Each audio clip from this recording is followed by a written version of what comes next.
So last క్లాస్లో మనం మన నిజ జీవితంలో ముఖ్యమైన మూలకాల గురించి చెప్పేసుకున్నాం. మరి ఈ క్లాస్లో మనం ఆమ్లాలు క్షారాల గురించి చెప్పుకోబోతున్నాం. Acids and basis.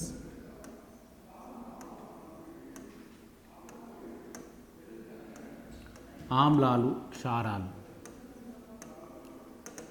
Acids and basis.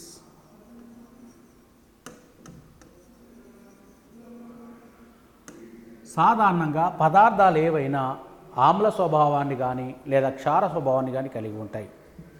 పదార్థాలు ఏవైనా ఆమ్ల స్వభావాన్ని కానీ లేదా క్షార స్వభావాన్ని కానీ కలిగి ఉంటాయి. అయితే ఆమ్లము లేదా క్షారము రెండూ కానట్లయితే దాన్ని ఏమంటామంటే తటస్థ ద్రావణం అంటాం. ఆమ్లము లేదా క్షారం రెండూ కానట్లయితే దాన్ని తటస్థ ద్రావణం అంటాం, న్యూట్రల్ సొల్యూషన్ అంటాం. మరి తటస్థ ద్రావణానికి ఉదాహరణ నీరు. నీరు అనేది ఆమ్లము కాదు లేదా క్షారము కాదు, ఇది తటస్థ ద్రావణం.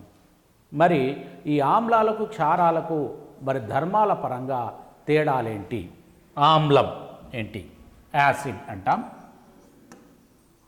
ఆమ్లం. ఇవి రుచికి పుల్లగా ఉంటాయి.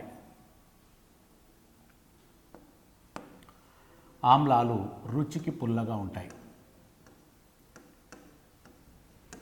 రుచికి పుల్లగా ఉంటాయి.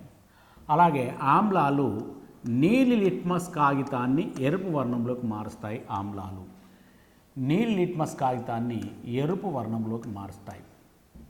సాధారణంగా ఆమ్లాలకు ఉదాహరణ ఏంటి? రుచికి పుల్లగా ఉండే ఆకుకూరలు, పళ్ళు, కూరగాయలన్నీ కూడా ఆమ్ల స్వభావాన్ని కలిగి ఉంటాయి.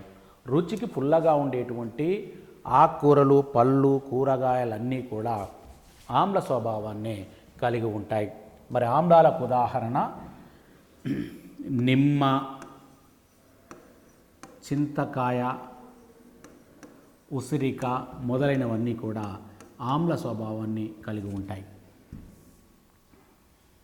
ఉసిరిక ఇవన్నీ కూడా ఆమ్ల స్వభావాన్ని కలిగి ఉంటాయి. మరి క్షారాలు ఏంటి?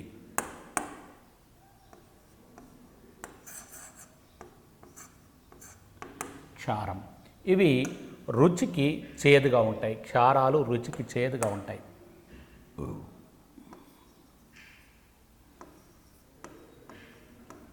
రుచికి చేదుగా ఉంటాయి. ఆమ్లాలు రుచికి పుల్లగా ఉంటే ఇవి చేదుగా ఉంటాయి.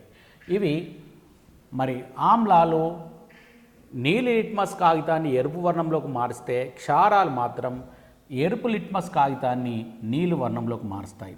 క్షారం ఎరుపు లిట్మస్ కాగితాన్ని మరి నీలం వర్ణంలోకి మారుస్తుంది. ఎరుపు లిట్మస్ కాగితాన్ని నీలం వర్ణంలోకి మారుస్తుంది. మరి ఇవి స్పర్శించడానికి మరి మృదువుగా ఉంటాయి. స్పర్శించడానికి క్షారాలు స్పర్శించడానికి మృదు లేదా జారుడు స్వభావాన్ని కలిగి ఉంటాయి. మృదు స్వభావాన్ని లేదా జారుడు స్వభావాన్ని కలిగి ఉంటాయి. ఇవి మృదు స్వభావాన్ని లేదా జారుడు స్వభావాన్ని ఇవి కలిగి ఉంటాయి.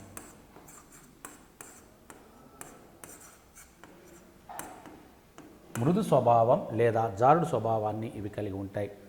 ఏవి? క్షారాలు.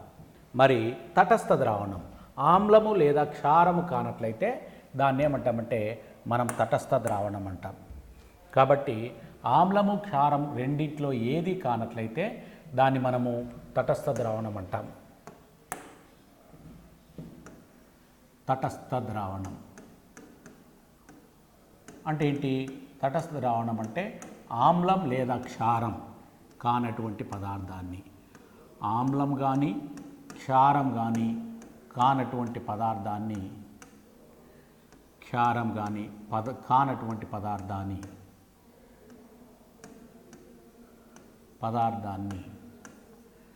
తటస్థ ద్రావణం అంటాం.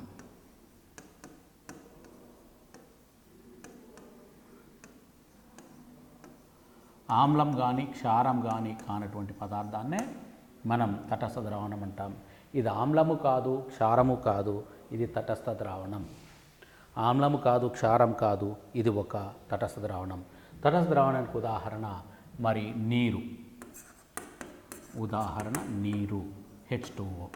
ఇది ఆమ్లము కాదు, క్షారము కాదు. నెక్స్ట్ తటస్థీకరణ చర్య.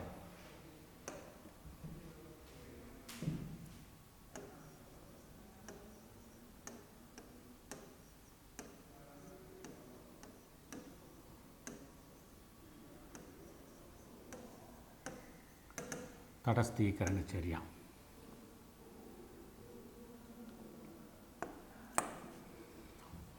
ఒక ఆమ్లం క్షారంతో చర్య జరిపి తటస్థ ద్రావణాన్ని ఏర్పరచడాన్ని తటస్థీకరణం అంటాము. ఇందులో తటస్థ ద్రావణంతో పాటు ఒక లవణం ఏర్పడి కొంత ఉష్ణం కూడా విడుదలవుతుంది. ఇందులో విడుదలవుతుంది. ఒక ఆమ్లం క్షారంతో చర్య జరిపి తటస్థ ద్రావణాన్ని ఏర్పరచడాన్నే మనం తటస్థీకరణం అంటాం.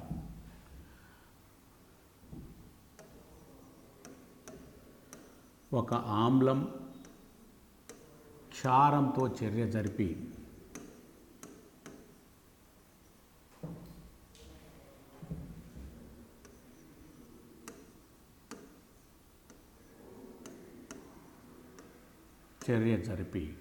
తటస్థ ద్రావణాన్ని ఏర్పరచడాన్ని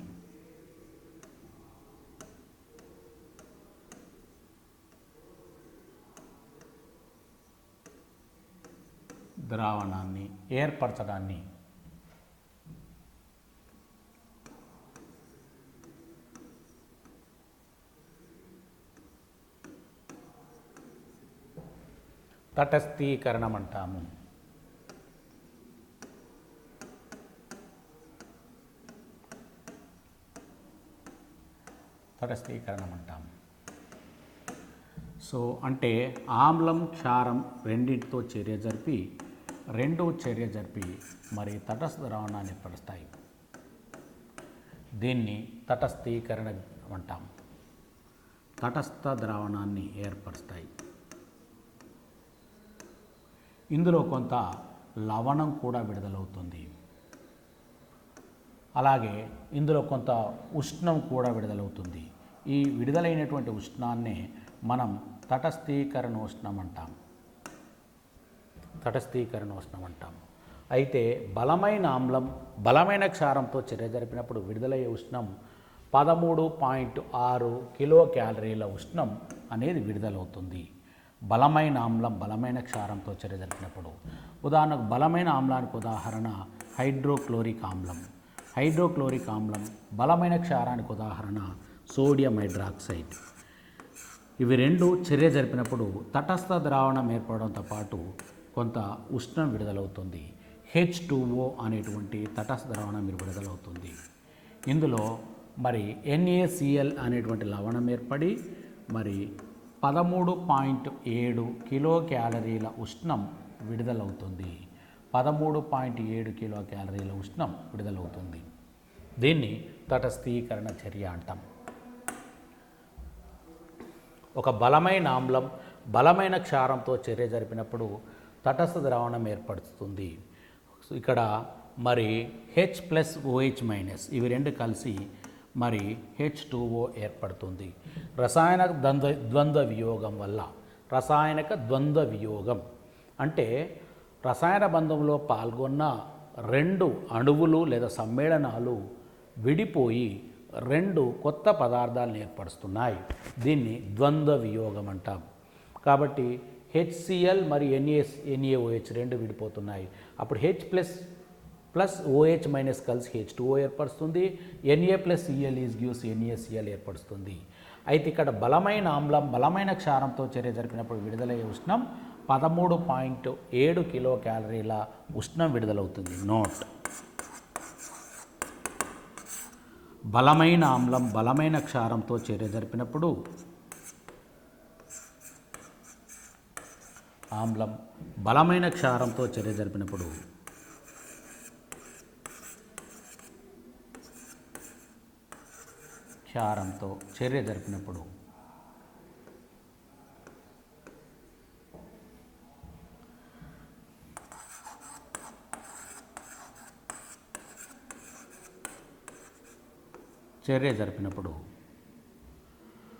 13.7 కిలో క్యాలరీల ఉష్ణం విడుదలవుతుంది.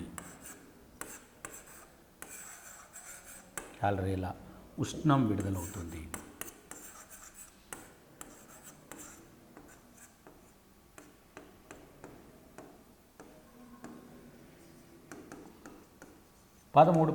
కిలో క్యాలరీల ఉష్ణం విడుదలవుతుంది బలమైన ఆమ్లం బలమైన క్షారంతో చర్య జరిపినప్పుడు. అయితే బలమైన ఆమ్లం బలహీన క్షారంతో చర్య జరిపినప్పుడు, లేదా బలహీనమైన ఆమ్లం బలమైన క్షారంతో చర్య జరిపినప్పుడు, లేదా బలహీనమైన ఆమ్లం బలహీనమైన క్షారంతో చర్య జరిపినప్పుడు అన్ని సందర్భాల్లో విడుదలే ఉష్ణం 13.7 కిలో క్యాలరీల కన్నా తక్కువగా ఉంటుంది. రెండు బలమైన అయినప్పుడు మాత్రమే ఈ 13.7 కిలో క్యాలరీల ఉష్ణం విడుదలవుతుంది. బలమైన ఆమ్లం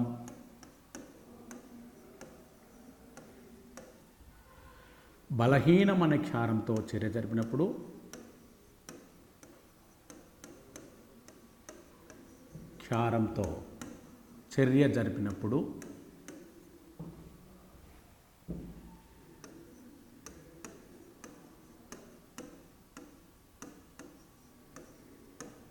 లేదా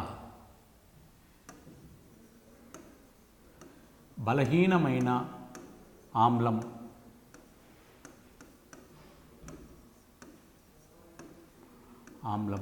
బలమైన క్షారంతో చర్య జరిపినప్పుడు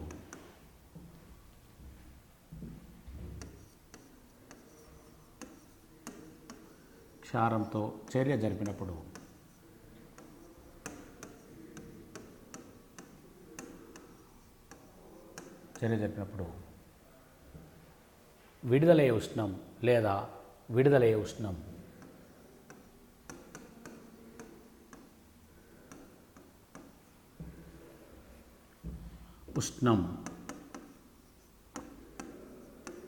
13.7 కిలో క్యాలరీస్ కన్నా తక్కువగా ఉంటుంది.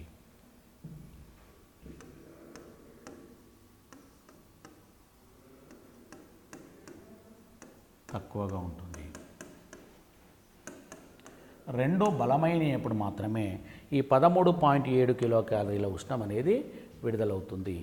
బలమైన ఆమ్లం బలహీనమైన క్షారంతో చర్య జరిపిన, లేదా బలహీనమైన ఆమ్లం బలమైన క్షారంతో చర్య జరిపిన విడుదలయ్యే ఉష్ణం అనేది 13.7 కిలో క్యాలరీల కన్నా తక్కువ ఉంటుంది. రెండు బలమైనప్పుడు మాత్రమే ఈ 13.7 కిలో క్యాలరీల ఉష్ణం అనేది విడుదలవుతుంది. మరి నెక్స్ట్ మనం అర్హీనియస్ ఆమ్లక్షార సిద్ధాంతం గురించి చెప్పుకోవాల్సి ఉంటుంది. అర్హీనియస్ అనేటువంటి శాస్త్రవేత్త దీన్ని ప్రతిపాదించాడు. ఆమ్లం అంటే ఏంటో క్షారం అంటే ఏంటో చెప్పాడు అర్హీనియస్. ఆమ్లక్షార సిద్ధాంతం.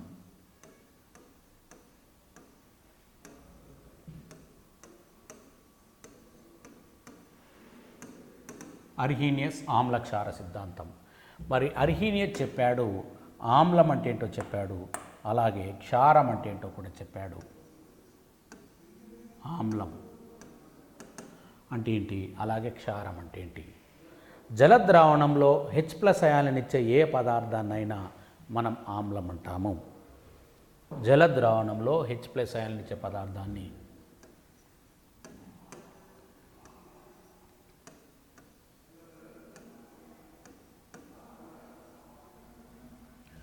H+ అయాన్లనిచ్చే పదార్థాన్ని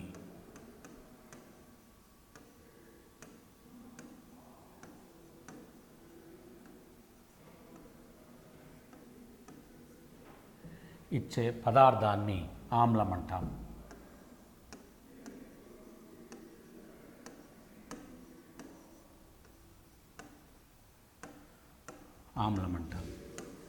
జలద్రావణంలో H+ అయాన్లనిచ్చే ఏ పదార్థాన్నైనా మనం ఆమ్లమే అంటాం. సో ఎగ్జాంపుల్, హైడ్రోక్లోరిక్ ఆమ్లం. ఇది జలద్రావణంలో H+ అయాన్ని ఇస్తుంది in presence of water. H++Cl-. జలద్రావణంలో H+ అయాన్ని ఇస్తుంది కాబట్టి ఇది ఆమ్లం అవుతుంది. HCl అనేది ఆమ్లం అవుతుంది. జలద్రావణంలో H+ అయాన్ని ఇచ్చేటువంటి ఏ పదార్థాన్నైనా మనం ఆమ్లం అంటాం. మరి వీటికి ఉదాహరణ హైడ్రోక్లోరిక్ ఆమ్లంతో పాటు మరికొన్ని ఉదాహరణలేంటి? ఆమ్లాలకు ఉదాహరణ: